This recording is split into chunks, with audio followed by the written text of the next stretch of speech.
Pretty much any beach with kelp is an ideal spot for them to bask in the sun.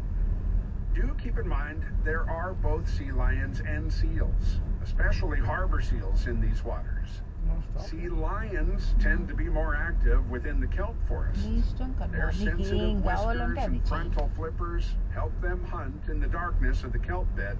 And at the same time, it's a pretty great place to hide from predators like sharks and orcas. A kelp forest is even a good and safe place to take a little restful snooze if you've eaten too much squid, sardines, and anchovies. No, not you, the sea lions. You go ahead and eat as much squid as you want. Now, seals tend to forage around the edges of kelp forests, and less so spend extended times within the density of the growth. But they also know it's a good place to hide in the dark if they need protection.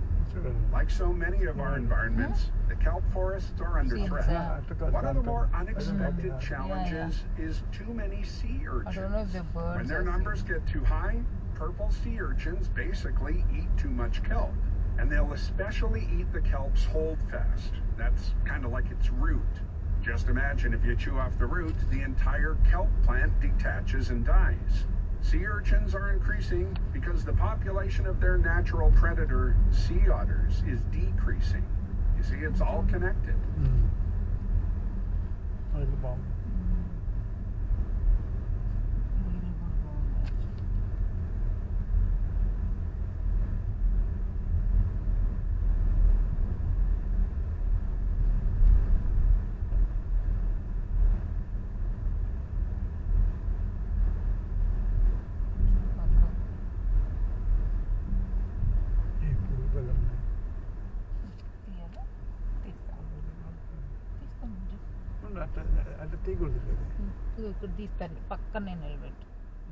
I'll show you how to do that.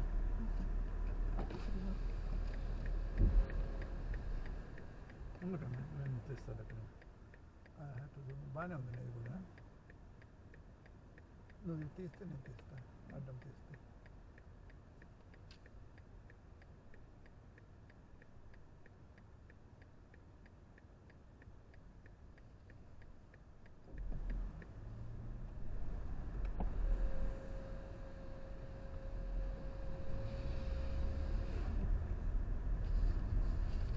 You want to walk somewhere? You can walk, but not now, right? Why? You have to do the 17 mile, right? This is a part of the thing. Wherever you want to, Jen, wherever you like something, you tell me, we'll stop and we'll walk, okay?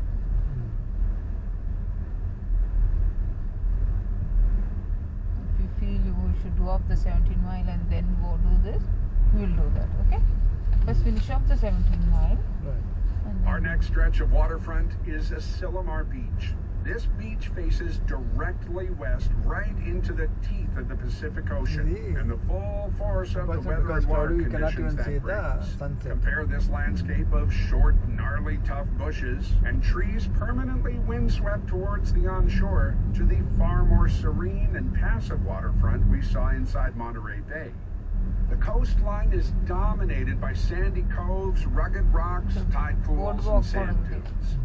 Let's talk sand dunes first. As I'm sure you already know, the sand dunes help provide a barrier to protect from coastal erosion. Sand moves easily just by the wind, and it's the plants and grasses that help anchor everything down. Take some care when crossing the dunes. Best to use designated trails and access points. It's pretty easy to disturb the plants. A single footstep won't kill them, but if thousands of people trample them every week, that is when the damage will accumulate. When conditions are friendly, the tide pools are fascinating. They grow and shrink with the changing tides. Many tiny creatures live there, so once again, treat this environment gently, okay? You may notice some small fish swimming around in the tide pool, unable to rejoin the open ocean. I suppose it's easy to assume they just got stuck there during low tide. Well, these fish might be intentionally scouting out a place to raise their young. Some baby fish learn to swim in protected tide pools, so they're better prepared for life in the open oceans. If you pick one spot and sit quietly, you'll find yourself tuning in. We'll go there, Kanna. This is part of the whole experience. Sea urchins and starfish all sit still while the small crabs scuttle around. It is quite the seaside metropolis.